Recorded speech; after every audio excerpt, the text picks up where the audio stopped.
all I could do was this. I couldn't even do anything. And he was like, you got to go to the hospital. And I shook my head yes. Nicole Acosta has suffered from asthma since childhood. Over the years, doctors tried a variety of treatments with little success. Every time I would come to the emergency room, they'd give me a shot of prednisone. I'd do the 1 hour breathing treatments. Most times I would do 2 of those. I would do shots of steroids if they needed to get it through my system quickly. Approximately 34.1 million Americans have been diagnosed with asthma during their lifetime. Asthma attacks account for nearly 217,000 emergency room visits and 10.5 million physician office visits every year, with about 500,000 hospitalizations due to serious attacks. These incidents are primarily treated with drugs. So you're talking about mass doses of medications that we know are not really good for your system, and yet when you have to breathe, you do whatever it takes.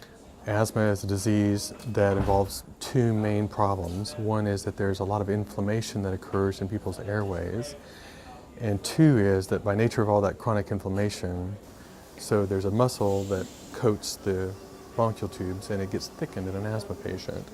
Doctors at St. David's Georgetown Hospital are now performing bronchial thermoplasty procedures to help relieve chronic and severe asthma in patients. Bronchial thermoplasty is a radio frequency ablation technology that it's like a cold burn, if you will.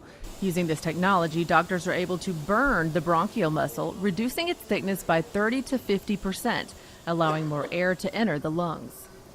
And the long-term result is that people who suffer from recurrent strictures, recurrent asthma attacks, have less asthma attacks. They also have reduced requirements for their rescue inhalers. They have reduced lost work, they have reduced lost school time, and they have greater productivity. Patients at St. David's Georgetown Hospital are enjoying the benefits of this groundbreaking technology. Did I wake up in the middle of the night? No. Great. Did I have to use my nebulizer treatment before I left the house? No. Great. The benefits have been exponential. I have noticed such a vast difference in my breathing and in being able to sing.